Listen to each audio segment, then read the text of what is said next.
Hello everyone, I am with the great and fantastic Russ Williams in his gym, Wrexham, Wales. Russ, great to see you again. Great to see you always, John. Yeah.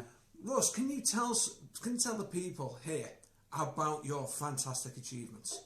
Well, I managed in my career sort of thing to win British, European and then world class with the kickboxing and also the Thai boxing.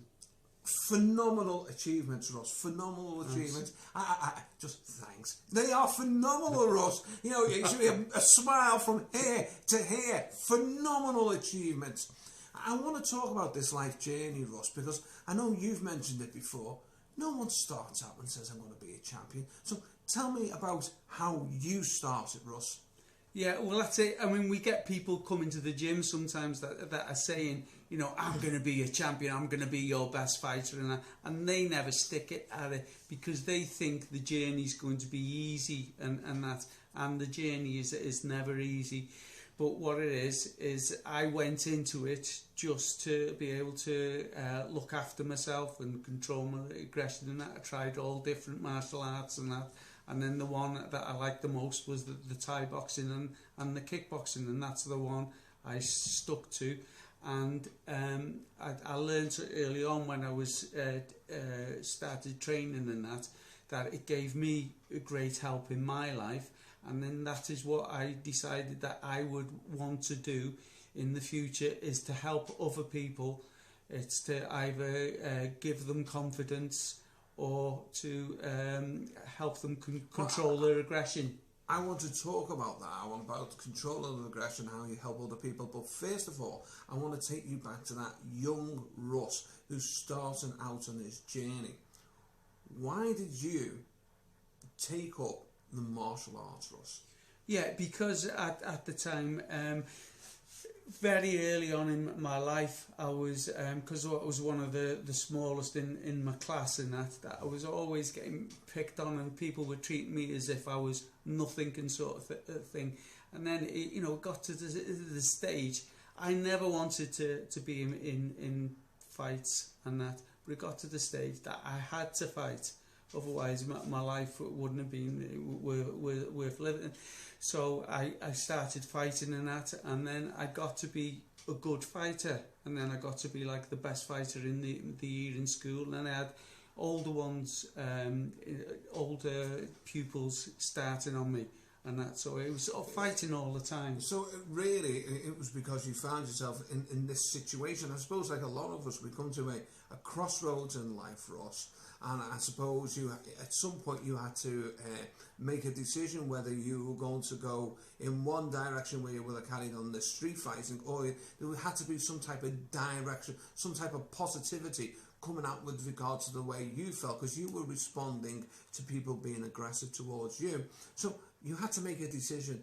What decision did you make? Yeah, well, that was it. That's why I started doing the martial arts and that, so that I could look after myself better and that sort of thing, but also to be able to, I knew if I could look after myself, I could stay away from trouble a bit more and learn to control my aggression. It's giving you confidence and the ability to control aggression. That's right. I think that's very important, the control aggression element, because some people just see the fighting, but what they don't see is they don't see the respect. That's because right. When you're in competition with one another, you certainly understand the damage that you can do to one another. That's right. There's a degree of respect there with regard to that. So you learn to control yourself.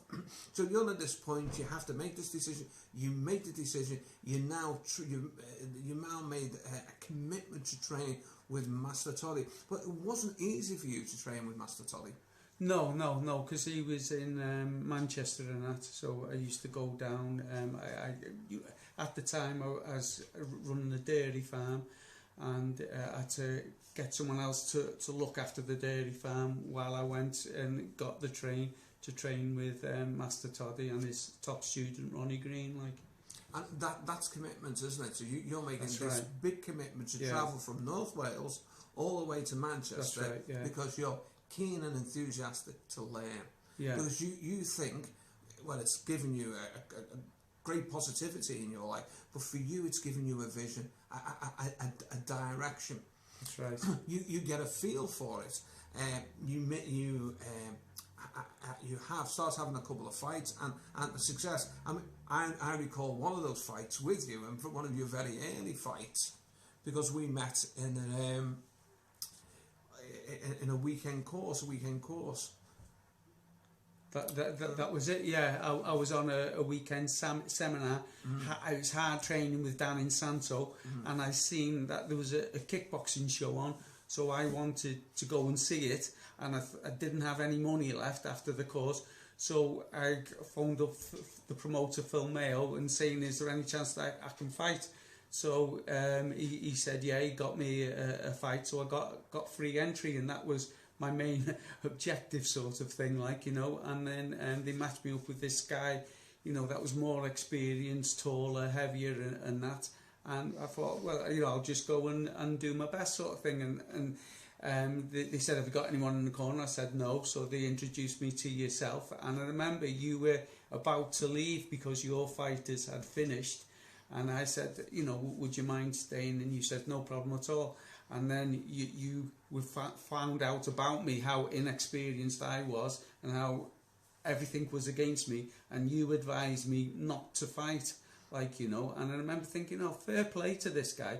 He's staying over for me in London. He's, you know, making his journey go back to Ormskirk a couple of hours later. And he's worrying for my safety. So, you know, for fair play to the guys, but I went in and managed to win the fight, like, and we got, I think it was awarded the fight of the night, like, you know, we got a standing ovation for it, and, you know, that was part of it, and then... All down to the cornerman, might say. yeah, that's right, yeah. But, Russ, I mean, this is a familiar story with you, isn't it? Because, and many times you went in as the underdog, and I'm thinking particularly about your European fight. So tell us about a bit about this, but it says something about the way that you think, your mindset, as to you're going in and you're looking at these people and you're thinking, well, you may think you're a winner, but you're in for a bit of a surprise here, because your mindset, you have a very strong mindset. So tell us about that European fight. Yeah, well, what it was offered a European fight in Amsterdam against the Dutch European champion, and Tommy van der Berg, and went there, and this was like, I was offered the fight first. Did I want to fight in Amsterdam? He says, yeah, no problem, but then they said it was 3 weight groups higher than a normally fighter, against the guy much taller, much heavier than that. And I thought, oh gosh, but I've agreed to it now, I'm going to go for it. So I just trained as hard as I could with Master Toddy, Ronnie Green, etc., and the other fighters. And then I went over there, and, you know, in my thought, that I'm just going to go in there and do my best, and hopefully that'll be enough. And everything was against us, and that we were treated bad in the build-up for the fight, and that they wouldn't let us have any water in the changing rooms, and even my fight was first on, and all the national anthems were being played and everything. You know, I was really thirsty, my throat was dry and that, and they hadn't brought any water then, and they said, oh, it'll be there in the interval in between the first and second round. After the hard fought first round, I went back to the corner, seen the other guy swigging water, and there wasn't any in my corner. So, but that, they thought that would make me give up, but that made me more determined. I thought, you know, you're trying to do this, but it's not going to work. So it made me more determined. But like I say, the guy was beating me up a bit, but I was just waiting for the one chance, and then he caught me with a head kick. He'd come in, grab in, knee me to my body and that, and pull my head down, kneed me, splattered me my nose. And then he went away, seen the blood, and he thought, this is it, I finished. So he come in to finish with me, and that was my chance. I just automatically I landed my right hook on him, and that was it. He was let's see this devastating weapon, Russ. There it is. Because for people who may not be in the know, who are not from North Wales, won't know that this is Russ's deadly instrument that he's taken many a fighter out of this weight and succeeded. So it really is quite a famous weapon here in North Wales, is Russ's right hook. Whether that's a body shot or a head shot, he's notorious for it. But Russ, that's a great story. So at the point by which most people might have considered, oh, I've had enough.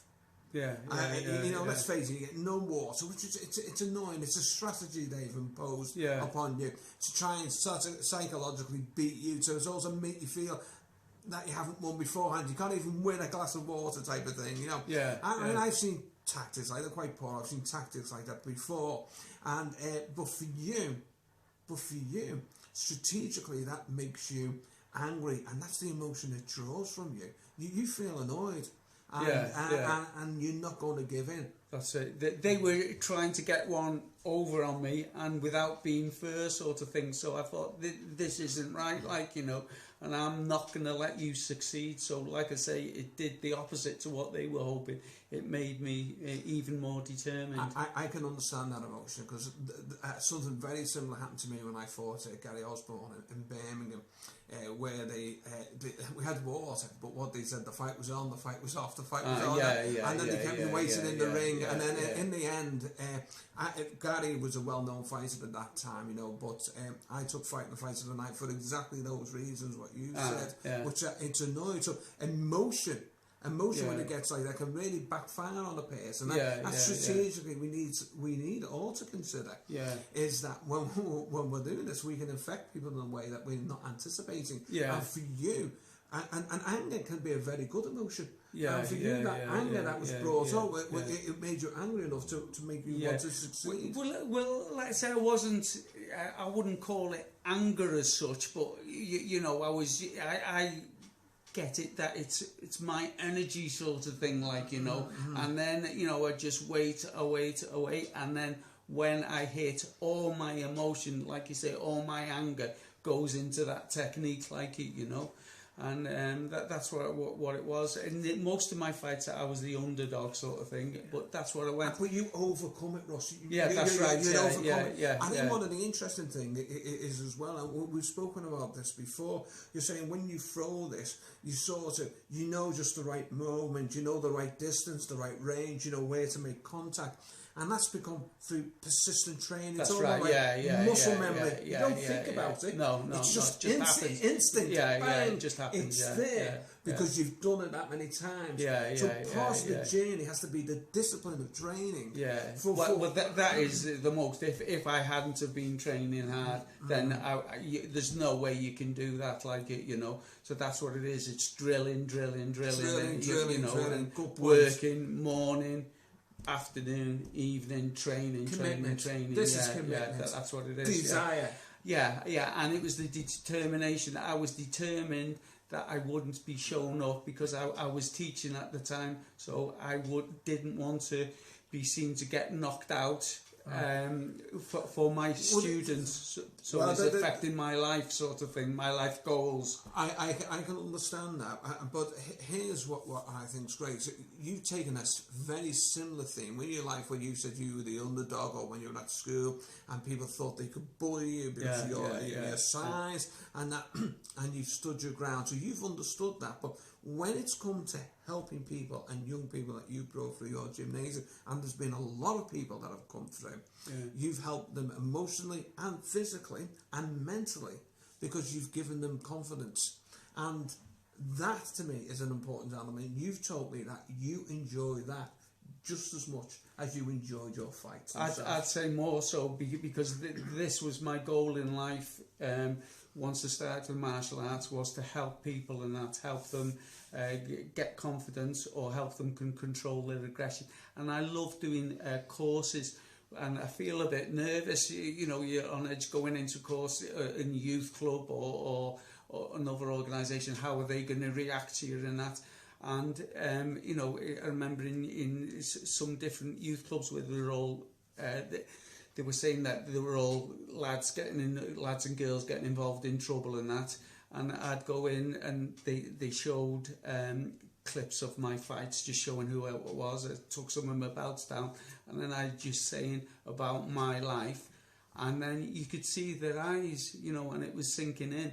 And you know, months later, I seen the youth club leaders and that, and they were saying they couldn't believe how some of the children had changed just through that one session sort of thing. So that's what I love, because you don't know how they're going to react to you. You're and when you see it, lives. that's it. And when you see, you know, the enjoyment of them, the pleasure they get from meeting you, picture with the belts, and the pleasure they get from doing a bit of training from you and that gives me such a buzz, like, you know. Well, that's great. So there's the fulfilment of the fights, the enjoyment maybe even greater from helping young people building their confidence up and helping them move forward within their lives. And it's not just young people as well, you know, it's the same with people, But one of the other things I took from you, which I thought is just as important, is the ability you were talking about when you were in your competitive career. It wasn't just about fighting. Sometimes you'd be doing the show, you were doing the promotion as well.